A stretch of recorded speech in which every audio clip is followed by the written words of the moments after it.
오늘 우리에게 주신 하나님 말씀은 디모데전서 3장 14절에서 15절 말씀입니다. 디모데전서 3장 14절에서 15절 말씀 제가 봉독해 드리겠습니다. 디모데전서 3장 14절에서 15절 내가 속히 내게 가기를 바라나 이것을 내게 쓰는 것은 만일 내가 지체하면 너로 하여금 하나님의 집에서 어떻게 행하여야 할지를 알게 하려 함이니 이 집은 살아계신 하나님의 교회요 진리와 기둥의 터니라. 아멘. 19세기의 유명한 화가 빈센트 반 고흐라는 사람 얘기를 여러분 들어보셨을 거예요.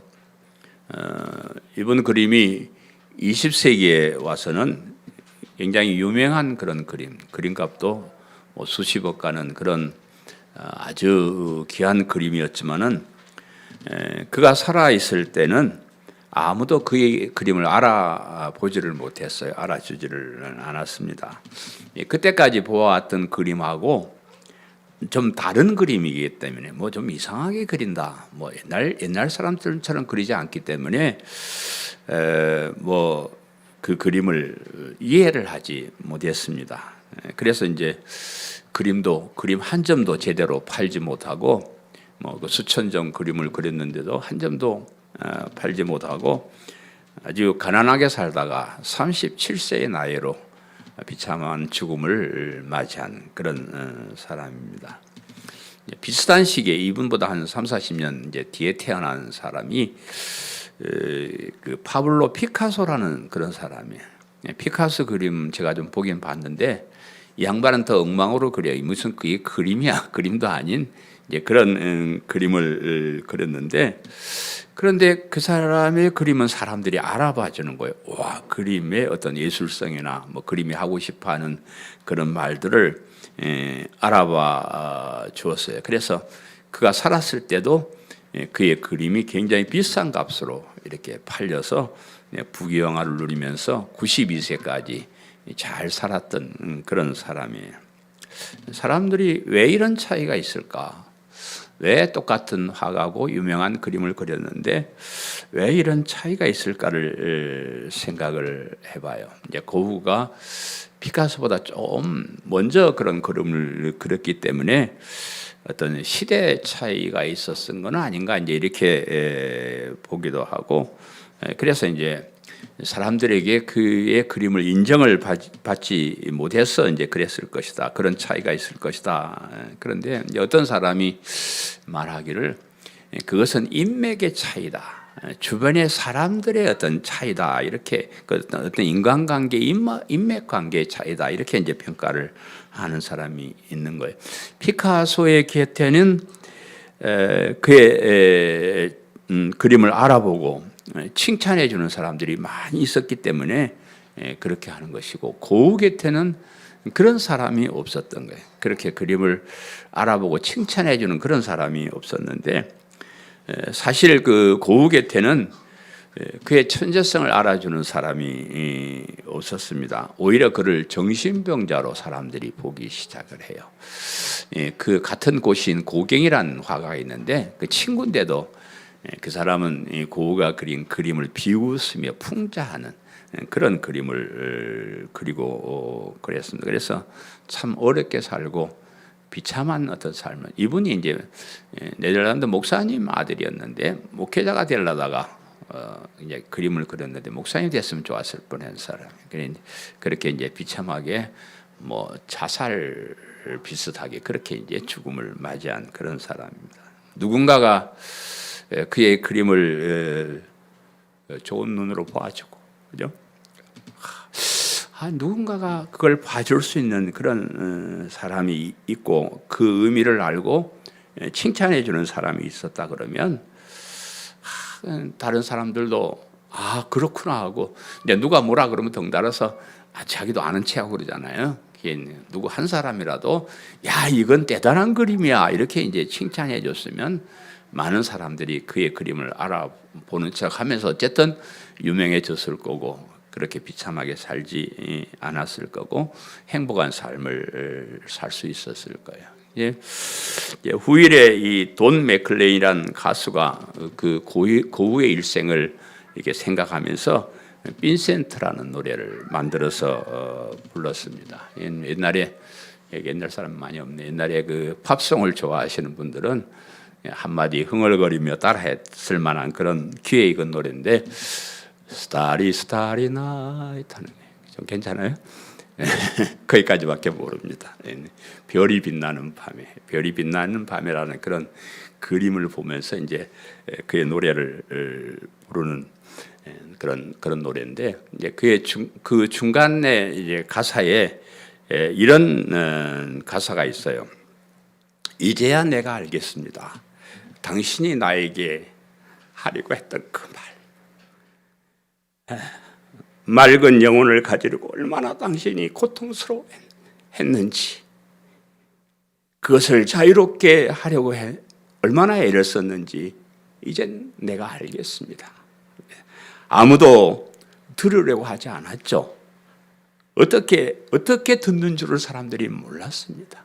그러나 이제는 아마 들을 거예요. 이런 가사가 있는 그런 노래인데, 제가 이제 이런 얘기를 들으면서 저의 설교를 생각을 했습니다. 제 설교를 처음 들으시는 분들은 이 사람이 좀 시대에 좀 뒤떨어지는 사람이다. 고리타분한 설교를 하는 사람이다. 이렇게 생각을 하실지도 모릅니다. 지금 시대가 어떤 시대인데 이제 십자가의 복음이니 천국 복음이니 이런 얘기를 하는가, 이렇게 속으로 비웃는 사람들도 많이 있었을 거예요. 많이 있을 겁니다. 지금 교회에서 가면 세상에서 필요한 말, 우리가 행복하게 잘 사는 거, 부자가 되는 거, 이런 좋은 설교들 참 많은데 아직도 그렇게 십자가의 복음, 천국 복음을 얘기하는 사람이 있는가, 이렇게 이제 비웃을 수도 있습니다. 근데 제가 생각할 때는 예수 그리스도의 십자가의 복음이 성경의 핵심, 교회가 가르쳐야 될 복음의 핵심이, 이걸 가르치지 않는 데는 교회가 아니에요. 교회가 변질되었어요. 기본적으로 이것을 설교하고 이것을 가르치는 교회가 진짜 교회다, 이렇게 제가 믿는 그런 사람입니다. 세월이 지나서 이제 말세의 지말이 되고 사람들이 고통받는 시대가 오게 될 겁니다. 성경은 그렇게 말해요. 말세의 지말이 되면, 우리가 지금까지 행복한 삶을 살았는데 코로나19 같은 것 때문에 세상이 지금 바뀌어가고 있잖아요. 많은 사람들이 고통받는 그런 시대가 올 것이다, 이렇게 성경이 예언을 하고 있고, 또 그렇지 않더라, 그런 시대를 다행히 우리가 살지 않는다고 할지라도 우리가 천국에 가서 보면 십자가의 복음이 얼마나 위대한 것인가, 얼마나 가치가 있는 것인가 하는 것을 그때가 되면 알게 될 것이다, 저는 확신합니다. 저는 여러분에게 자주 말하듯이 제가 이 일이 끝나면 여러분이 목사님 만나서 행복했습니다라는 말을, 인사를 해주길 내가 간절히 바라는 사람인데, 정말로 그런 어려운 시대가 오거나 아니면 우리가 이 세상을 마치고 주님 앞에 갔을 때 그때 그 양양모 설교가 참 가치 있는 설교였구나, 십자가의 복음이 정말로 가치 있는 것이고 우리가 믿는 믿음이 정말로 위대한 믿음이다, 그것을 알게 될 줄 그렇게 확신합니다. 그럴 때 이제 아멘이 좀 나와야 되는 순간이요. 그 아무 말도 안 하고 있으면 내가 힘이 없어. 가치를 안다는 것, 진리를 안다는 것 참 중요한 거예요. 상 살아가면서 무엇이 가장 가치가 있는가, 진리가 무엇인가, 이것을 아는 것은 굉장히 중요합니다. 엄청난 가치를 가졌음에도 불구하고 그것을 무시하고 그렇게 산다 그러면 나중에 그 진가를 알고 나서는 굉장히 후회하게 될 거예요. 우리는 이 세상 사람들이 알지 못하는 진리를 아는 사람, 진리를 아는 사람. 이 세상의 최고의 가치를 가진 것이 무엇인가를 아는 사람. 그 진리에 의하면 우리가 다 위대한 사람.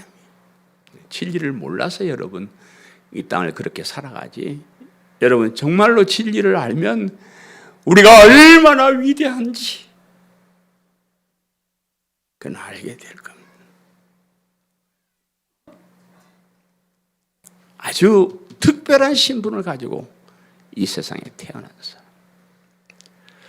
각각 특별한 달란트와 사명을 가지고 이 세상에 태어난 사람. 그냥 어쩔 수 없이 밀려서 여기 나온 사람들이 아니고 우리는 특별한 신분을 가지고 태어날 때부터 그렇게 태어났고 우리 각 사람에게는 특별한 사명을 주어서 이 땅에 내보낸 사람들. 특별한 사람. 지금 하는 일이 비록 눈에 보이지 않을 수도 있지만은 꼭 그런 건 아니에요. 우리가 지금 눈에 보이는 것만 열매가 아니에요. 우리가 낳아서 기른 우리 자녀들 중에, 우리가 교회 와서 가르친 우리 학생들 중에, 제자들 중에, 우리가 아는 이웃 중에, 내 어줍지 않게 한 말 한마디 때문에 교회 와서 전도를 받는 그 사람들 중에 하나님의 위대한 뜻이 이루어져 나가는 그런 역사가 일어나기 때문에 그렇습니다. 미국의 어떤 선교사님이 일본에 선교를 하러 갔는데 일본 사람들이 예수님을 안 믿는 거야. 전도를 한 사람도 못했어. 결국은 자기 집에서 일하는 아주머니 한 사람 겨우 전도했어요. 하나님, 제가 선교사로 이렇게 멀리 와가지고 우리 집에 일하는 아줌마 한 사람 겨우 전도했네요. 그랬는데 나중에 알고 보니까 이 아주머니의 아들이 예수님을 믿고 잘 자라서 신학을 공부하고 목사가 되고 일본의 계획주의 신학교의 학장 되었다는. 그건 그 사람이 한두 사람 전도한 거 아니잖아요. 그가 한 그 선교 때문에 일본을 계획주의로 무장시키는 그런 신학교가 생기고 거기에 학장이 되었다 하는 겁니다. 여러분 몰라요. 우린 지금 모릅니다. 그러나 하나님께서 우리를 특별한 사람으로 태어나게 하셔서 그 일을 하도록 우리가 하고 있고 우리가 그 일을 하고 있다는 거예요. 눈에 안 보인다고 그렇게 생각하지 마세요. 특별한 달란트, 특별한 사명을 가지고 이 땅에 태어났다는 것을 자부심을 가지시기를 간절히 바랍니다. 교회는 여러분 한 사람 한 사람이 대단한 사람이라는 것을 알게 해주는 것이에요. 여러분이 위대한 신분을 가진 사람이라는 것을 알게 해주고 그래서 여러분이 멋있게 행복하게 보람되게 그렇게 살도록 만들어주는 것이 교회예요. 우리가 알고 있는 이 진리가 얼마나 귀한 것인지 이 진리를 통하여 받은 신분이 얼마나 귀한 것인지를 알고 사는 그런 사람은 참 행복한 사람. 평생을 즐겁고 행복하게 살다가 기쁘게 하나님 나라로 갈 수 있는 너무 좋은 것이죠. 이 귀한 것을 받았으면서도 그것이 얼마나 소중한지를 모르고 사는 사람 불행한 사람이야. 교회 다니는 사람 자살하고 우울증 걸리고 그건 도대체 이해를 못해. 몰라서 그래. 그냥 교회만 다녔을 뿐이지 교회 다니면서 예수님을 믿고 변화된 내 신분이 얼마나 엄청난 것인지 몰라서 원망하고 불평하고 비관하고 자살하고 그렇게 사는 거예요. 교회가 여러분에게 드리는 하나님의 말씀을 듣고 내가 위대한 사람, 대단한 사람, 내가 그냥 세상을 살다가 가서는 안 될 사람이라는 그런 자부심을 꼭 가지시기를 간절히 바랍니다. 오늘 본문 말씀은 사도 바울이 이 디모데에게 하는 내가 에베소에 빨리 가고 싶으나 내가 사정이 있어서 전도하다 선교하다 보니까 사람들이 나를 자꾸 붙잡고 또 갈 때도 많아지고 해서 내가 좀 더디 가게 될 것 같아서 그래서 내가 가기 전에 미리 서신을 보내서 하나님의 집인 교회에서 어떻게 해야 하는가를 우선 알려주는 그런 서신이라고 그랬습니다. 그리고 교회는 하나님의 교회요 진리의 기둥과 터라고 그렇게 말했습니다. 이 말씀을 중심으로 진리의 기둥과 터, 진리의 기둥과 터, 진리가 무엇인지 기둥과 터의 의미가 무엇인지를 제가 설명해 드릴 거예요. 이 말씀을 들으면서 내가 얼마나 위대한 존재인가를 다시 한번 생각하시는 귀한 시간 되시기를 간절히 바랍니다. 아멘. 하나님의 집에서 어떻게 행하여야 할지를 알게 하려 함이니. 14절과 15절 상반절에 내가 속히 내게 가기를 바라나 이것을 내게 쓰는 것은 만일 내가 지체하면 너로 하여금 하나님의 집에서 어떻게 행하여야 할지를 알게 하려 함이니. 그랬습니다. 사도 바울이 디모데와 함께 이제 에베소에서 있다가 에베소에 그 디모데를 목회하게 머물러서 목회하게 이제 맡겨놓고 서둘러서 이제 다른 지방으로 사도 바울은 복음을 전하러 이렇게 갔는데 다른 지방에 가서 복음을 전하면서도 에베소에 있는 그 디모데가 늘 걱정인 것 같아요. 왜냐 그러면 디모데는 당시에 좀 어렸습니다. 아직 어렸고 성격상으로 좀 소심한 편이었다. 저도 좀 어렸을 때는 참 소심했는데 이 소심한 거 참 좀 고쳐야 됩니다. 좀 담대해야 돼. 하나님 우리에게 소심하게 살지 말고 담대하라. 내가 세상을 이겼느냐 이래 버리는데 좀 소심한 사람은 참 좀 그래요. 우리 소심한 사람은 담대해지시기를 바라요. 그래서 이 디모데도 좀 소심한 그런 마음을 가지고 있었고요. 또 그리고 그 특별히 복음에 대해서 뭐 알기는 알지만 예수님께 직접 그 받은 이 바울처럼 복음에 대해서 잘 알지 못했을 것이다. 그렇게 생각이 되어집니다. 그래서 목회의 경험도 많지 않고 젊고 소심하고 복음도 잘 알지 못하는 디모데에게 에베소를 맡겨놓고 온 것에 대해서 굉장히 마음이 불안하고 그랬을 것입니다. 그래서 다른 길로 또 뭐 다르게 뭐 교회가 해야 될 일 놔두고 뭐 다른 데로 가지 않을까 이것 때문에 바울이 굉장히 걱정을 했던 것 같습니다. 그래서 목회를 하면서 조심해야 할 사항들을 서신으로 이제 보내주었는데 사실 이제 사도 바울이 디모데와 같이 이렇게 전도하면서 구두로 다 얘기한 거예요. 다 사실은 전에 뭐 그런 얘기도 안 해주고 복음이 뭔지 뭐 어떻게 뭔지도 모르고 교회 맡겼었겠어요. 뭐 짧은 기간이지만 잘 가르쳐 줬는데 그러면서도 그 옛날 내가 얘기했던 거 잊어버리지 않았지. 그대로 해야 되는데 딴 길 가지 말고 또 특별히 뭐 여러 가지 잡다한 것도 하지 말고 중요한 핵심이 뭔지를 알고 해야 된다. 우리 오늘날 목회자들 보면 뭐 교회에서 뭐 잡다한 거 뭐 별것도 아닌 거 알아도 몰라도 되는 거 그런 것들 뭐 맨날 이야기하고 가장 중요한 핵심을 얘기하지 않는 그런 것이 참 문제예요. 아는 것이라고 생각하고 목사님들이 여러분이 복음에 대해서 알고 믿음에 대해서 알고 진리에 대해서 안다고 생각하고 뭐 똑바로 살아라 뭐 하지 말아라 뭐 이런 얘기 자꾸 하는 거예요. 근데 제가 볼 땐 몰라요. 모르는 상태에서 뭐 담배 피지 마라 술 마시지 마라 뭐 이런 것만 뭐 그 교회에서 가르치는 줄 알아요. 그것이 뭐 중요한 사항인 줄 그렇게 알아요.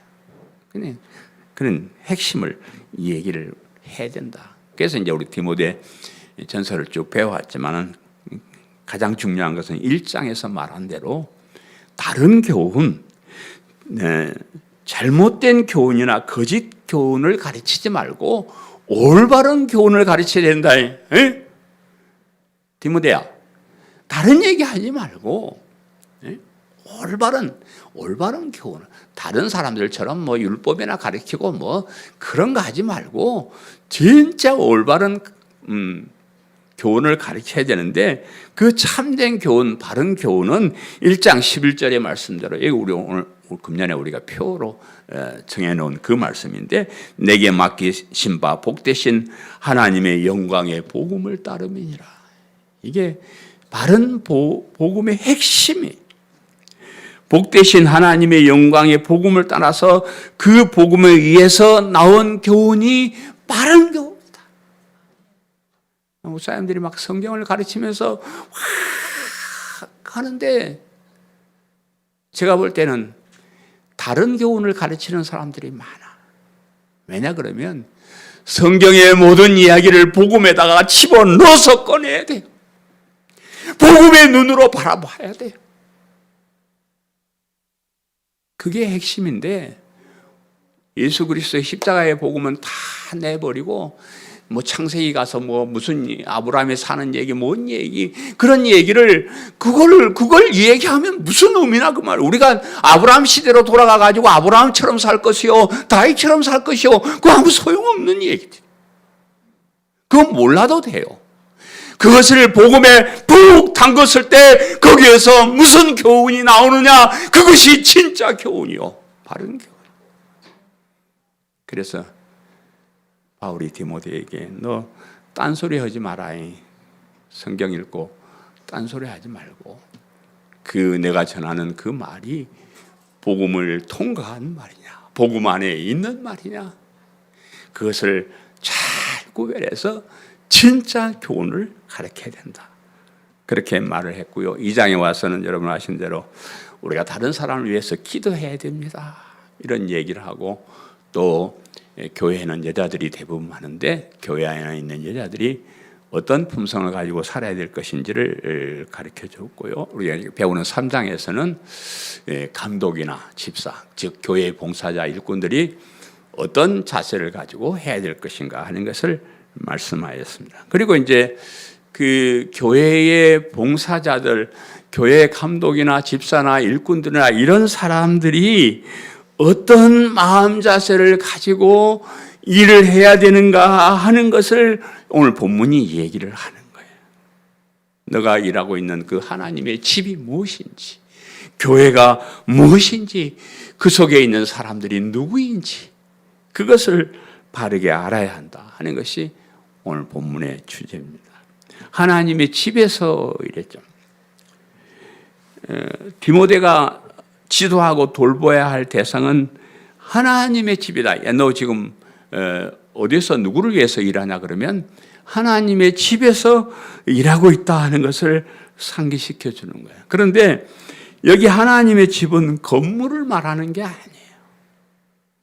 사람들은 집이나 교회 하면 우선 교회당 같은 건물을 생각해요. 물론 이제 교회 건물을 교회당이라 이렇게 말하기도 하고 하나님의 집이라 이렇게도 부르기도 해요. 그런데 본문에서 하나님 집 하면 그런 건물을 말하는 것이 아닙니다. 당시 이제 유대인들은 그 하나님의 집이라 그러면 구약 시대의 성소나 성전을 의미했습니다. 하나님께 제사 드리는 성소나 성전을 하나님의 집이다 이렇게 얘기를 했고요. 당시 헬라인들도 온갖 잡신들을 많이 섬기고 막 그 잡신을 섬기는 신당들을 많이 이렇게 세워놨기 때문에 그 사람들의 생각에도 하나님 집함 건물 제사 드리는 그 건물 이렇게 이제 생각을 해요. 우리 중세 시대 때도 성당을 크고 화려하게 지어놓고 그것을 하나님의 집이다 이렇게 이제 얘기를 했고 오늘날 우리 교회도 교회당을 크게 지어놓고 이건 하나님의 집이다 성전이다 뭐 이렇게 얘기를 합니다.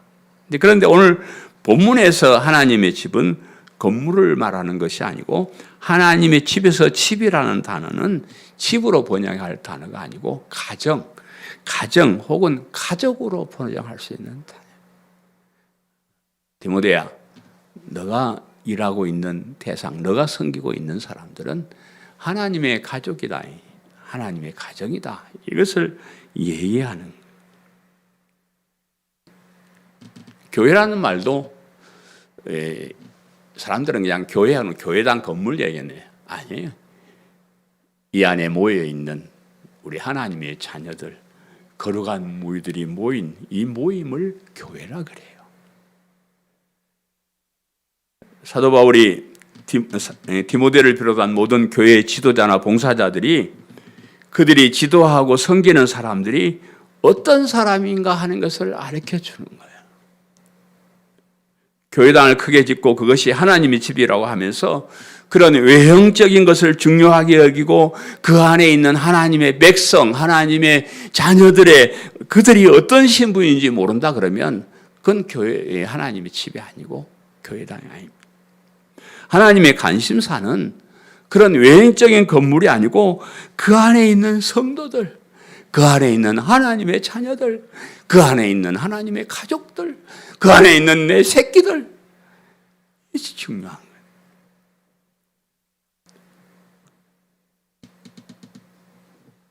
하나님의 자녀들을 소중하게 여길 줄 아는 것이 목회자가 가져야 될 가장 기본적인 거예요. 저는 목회 시작하면서 확실하게 그것을 제 머릿속에 정립을 했어요. 교회 오는 사람들이 누구냐? 훈련시켜서 일시켜 먹을 일꾼들이냐?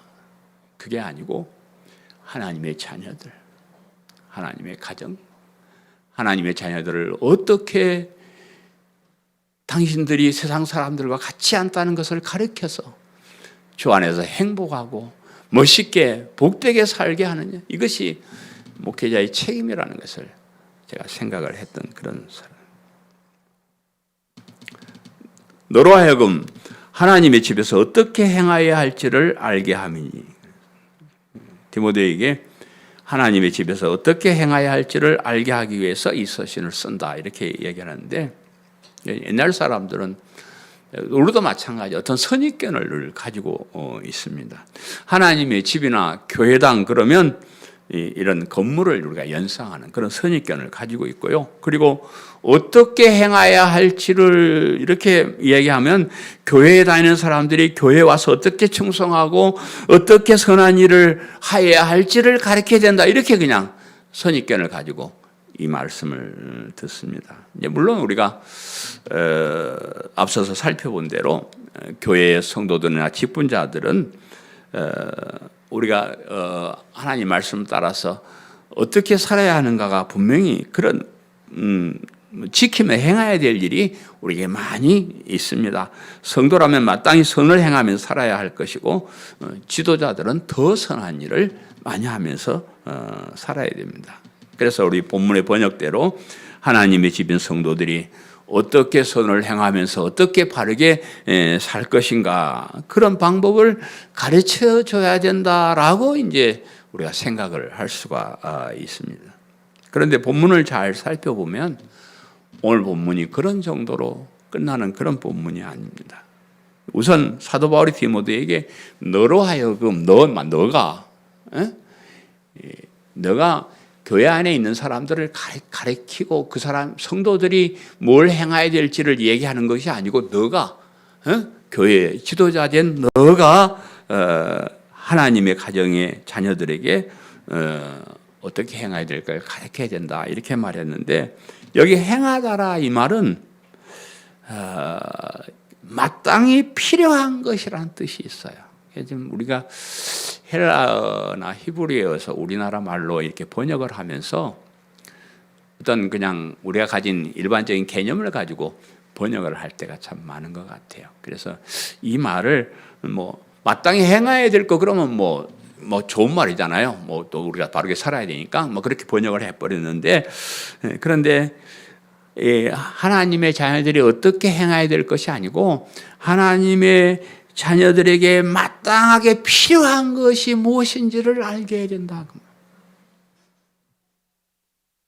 이해하겠죠?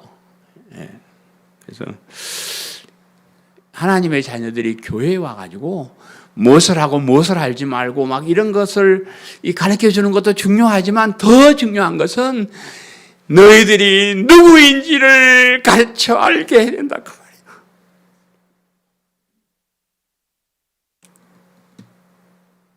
그래서 이어서 말씀하기를 이 집은 살아계신 하나님의 교회요 진리의 기둥과 터니라. 교회의 성도들은 살아계신 하나님의 자녀들,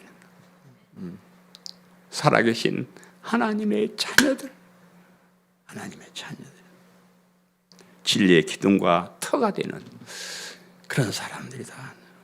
하나님의 자녀들이 무엇을 행하는가 하는 것보다도 자신이 누구인지를 아는 것이 너무너무 중요하다는 거예요. 내가 내 자신이 얼마나 위대한지, 하나님의 은혜가 얼마나 나에게 임했는지 그거 모르고 일하면 맨날 원망하고 불평하고 힘들고 그래요. 근데 그거 알기 전에 하나님께서 나를 얼마나 위대한 사람으로 이 땅에 태어나게 하고 나에게 얼마나 위대한 믿음을 주셨는가를 알면 그까지가 일하는 거, 일 하나 많아요. 일 하나 많아. 일 내가 안 해도 다른 사람하고 다 하는 거예요. 중요한 것은 내가 누구인지, 내가 무엇을 행할지가 아니고 내가 누구인지를 아는 거예요. 그것이 정말 중요하다 그 말이에요. 내가 하나님의 자녀인데 어떻게 해서 내가 하나님의 자녀가 되었는지 그것을 아는 것이 중요하다. 진리를 말미암아, 진리로 말미암아, 진리로 틀을 닦아놓고 세워진 그 기둥처럼 우리가 위대하게 서 있는 사람이다 하는 것을 아는 것이 중요하다. 그 다음에 이제 마지막 두 번째인데, 하나님의 교회요 진리의 기둥과 터니라 하는 말을 제가 설명을 하겠습니다. 15절 하반절에 이 집은 살아계신 하나님의 교회요 진리의 기둥과 터니라 그랬습니다. 앞서서 하나님의 집이나 교회는 건물이 아니라 제가 말씀을 드렸고, 하나님의 가족, 하나님의 자녀들의 모임을 말하는 것이다. 제가 말씀을 드렸습니다. 그러면서도 이제 특별히 교회라는 이 말에는 하나님의 자녀들의 모임이란 말과 함께 하나님께서 그들을 특별히 불러 모았다 하는 뜻이 들어있습니다. 교회는 헬라어로 에클레시아라고 하는 단어인데, 이 단어의 뜻은 어디로부터 불러서 야야 너 일로 와, 여기 뭐예요 여기. 그래서 교회라는 말은 세상에 살아가고 있는 하나님의 자녀들을, 야 임마 거기는 사탄의 종들이 있는 곳이야, 너 거기 있지 말고 일로 와. 그래서 하나님의 자녀들을 불러 모아서 함께 모여 있는 단체를 교회라 그렇게 말합니다. 우리가 세상 사람들처럼 이 세상에 인간으로 태어났지만은 우리는 이 세상 사람들과 다르다. 이 세상 사람들은 사탄의 종으로 살다가 갈 그런 사람들이지만 우리는 하나님의 자녀로 이 세상에 태어났기 때문에 이렇게 하나님의 부르심을 받고 특별히 여기 이렇게 모여 있는 그런 사람. 그런 특별한 우리가 누구냐 하면 진리의 기둥과 터다 이렇게 얘기를 해요. 우리는 진리의 터 위에 기둥과 같이 세워진 그런 사람들이다. 진리로 닦아진 터이며 그 위에 세워진 기둥과 같은 존재다. 그렇게 말해요. 진리가 무엇인지를 아는 것 별로 어렵지 않습니다. 모든 성경 말씀이 진리지만은 본문에서 말씀하고 있는 진리라는 것은 그 성경 말씀의 핵심인 예수 그리스도를 진리라 이렇게 말해요. 뭐 진리가 어렵게 뭐 깨닫고 뭐 연구하고 이래서 얻어지는 게 아니에요. 그냥 우리 주 예수 그리스도 그분이 진리.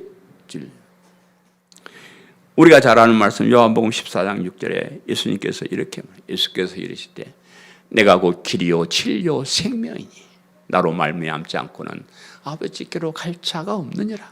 그것이 진리. 예수님께서 길이 되시고 진리가 되시고 생명이 되신다. 그래서 예수님을 통하지 않고는 하나님께로 갈 사람이 없다. 그 말. 우리가 세상에서 하나님의 부르심을 받고 이렇게 하나님께로 와서 하나님의 자녀가 되었는데 그것은 예수님을 통해서 이렇게 우리가 오게 된 거예요. 예수님이 우리를 구하러 오신 그리스도가 되신다는 것이 진리예요. 그 예수님이 그리스도라는 것을 믿는 믿음을 가진 사람들이 하나님의 자녀가 될 수 있다는 것이 그것이 진리예요. 그것이 진리. 그 진리가 우리를 이렇게 하나님의 집이 되고 하나님의 교회가 되고 하나님의 권속, 하나님의 가정, 하나님의 자녀, 세상에서 악한 세상에서 거기서 부름을 받아서 이렇게 모여있는 거룩한 사람, 거룩한 백성이 되었다. 이 집은 살아계신 하나님의 교회요 진리의 기둥과 터니라고 했는데, 이 말을 조금 쉽게 현대인의 성경에는 교회는 살아계신 하나님의 집이며 진리의 기둥과 터입니다. 근데 이 말 제가 이제 여러분 성경 말씀이 좀 쉽게 좀 번역이 되면 참 좋을 것 같은데 좀 그렇습니다. 여기 이 말을 다시 제가 우리는 우리 성도는 하나님의 집이며, 다시 말하면 하나님의 가족이며 하나님의 자녀이며 진리의 기둥, 즉 예수님의 기둥과 터다, 이렇게 말해요. 조금 쉽소? 아직도 이해가 안 되는 눈초리가. 잠깐 그렇습니다. 우리는 예수님께서 닦아주신 터 위에 세워진 기둥과 같은 존재다, 이렇게 말해요. 우리가 세상으로부터 하나님의 부르심을 받고 교회로 와서 하나님의 자녀가 된 것은 예수님을 통해서, 예수님께서 만들어주신 그 기초를 통해서, 예수님께서 세워주신 그 기둥을 통해서 그렇단 말이에요. 예수님께서 이 세상에 사람의 몸으로 오셔서 우리 대신 십자가에 죽으시고 부활 승천하심으로 우리가 하나님의 자녀가 될 수 있는 기초를 말해요. 그게 기초예요. 그게 그 기초가 단단한 그런 기초에 무너지지 않는 그런 기초. 예수님 믿는 사람들을 다 하나님의 자녀가 될 수 있는 권세를 기둥처럼 세워줬다. 예수님께서 십자가에 죽으시고 털을 닦아놓고 그것을 믿는 사람들이 기둥처럼 든든하게 설 수 있는 그런 토대를 만들어줬다. 그래서 우리는 예수님께서 닦아주신 그 믿음의 터 위에, 신앙 고백의 기둥 위에 우리가 세워진 특별한 사람이다, 이렇게 말합니다. 예수님께서 닦아주신 터나 세워주신 기둥은 결코 흔들림이 없는 거예요. 하나님의 자녀된 우리를 그 누구도 무너뜨릴 수가 없습니다. 이 세상에 어떤 권세도, 사탄의 권세도 우리를 이 하나님의 자녀라는 이 영광스러운 자리에 한 사람도 뽑아나갈 수가 없는 그런 든든하게 세워진, 세움을 받은 그런 사람. 우리가 우리의 믿음으로, 우리의 행함으로, 우리의 선행으로 하나님의 자녀가 되었다 그러면 그건 쉽게 무너져 버려요. 오늘 착하게 살다가 내일 나쁜 짓 하면 그건 없어져 버리는 거예요. 내가 오늘 몇십니다 해놓고 내일 가가지고 아이고 못 믿겠네 이래버리면 그만이면 그건 쉽게 무너져 버려요. 그런 게 아니라는 거예요. 그게 아니에요. 예수님이 죽으신 그 십자가, 그것을 고백하게 하신 우리 성령님이 내 속에 역사하셔서 믿음을 고백하게 해주신 그 고백, 이런 것을 통하여 우리가 하나님의 자녀가 됐기 때문에 누구도 흔들 수가 없는 너무 소중한 것이다. 저 그리스나 저쪽 동네에 가면은 옛날 그 신전들이 터만 있고 기둥만 이렇게 남아 있고 지붕은 날아가 버리고 없는 그런 건물들이 들어보았죠. 사진을 들어보았는데 부산의 어떤 목사님이 그것을 보면서 하나님은 지붕이 없는 집을 싫어하십니다, 이런 제목으로 설교를 했더라고요. 그 지붕이 뭐냐 그러면 기둥은 믿음이고 지붕은 우리의 행함이라 그래요. 그래서 하나님의 행함이 없는 믿음을 싫어하십니다, 그래 설교를 했다고 누가 나한테 보고를 해서 내가 그걸 보면서 아이고 우리의 행함은, 우리의 선행은 지붕처럼 날아가 버리는 것이야. 그게 무슨 바람 불면 날아가는 거죠. 중요한 것은 그 터가 무엇이냐, 그 남아있는 기둥이 무엇이냐, 중요한 거예요. 예수님이 십자가에 죽어주신 그 터, 그리고 예수님이 세워준 믿음의 그 기둥, 그것은 바람이 불고 세상이 변하고 먼 일이 다 있어도 절대 없어지지 않는 너무 소중한 것이다. 그런 그림을 보면서, 성경을 보면서 이렇게 생각하는 것이 다르다는 거예요. 우리의 믿음은 너무나 소중한 거예요. 우리의 행함은 그냥 바람 불면 없어지고, 우리가 열심히 한다 해도 사람들의 평가는 그건 별거 아니야 이렇게 평가하지만, 예수님이 십자가에 죽으신 그 터너, 믿음을 믿는 자들에게 구원을 주시는 그 기둥, 그거는 세상이 바뀌고 아무리 천지 개벽이 일어나도 절대 없어지지 않는, 무너지지 않는 그런 거예요. 우리가 그것에 의해서 하나님의 자녀가 되어 있기 때문에 이것은 절대로 흔들리거나 변함이 있는 것이 아니다, 그 말. 확실한 거죠. 교회의 지도자는 교회 안에 있는 하나님의 자녀들이 얼마나 소중한 존재인가를 알려주고 깨닫게 하고 그것을 누리고 살게 하는 거예요. 하나님의 자녀는 자유롭게 살아도 돼요. 뭐 율법 지키고 뭐 행하려고 애써 찾지 마시오. 내가 어떤 존재인지, 내가 어떻게 하나님의 자녀가 되었는지, 그 자부심만 가지면 아무렇게나 살아라 해도 못 살아. 안 살아. 그렇게 안 살아요. 정말 멋있게 보람있게 그렇게 일평생을 사시는 우리 성도님들 되시기를 간절히 바랍니다. 사랑하는 성도 여러분, 우리는 하나님의 집입니다.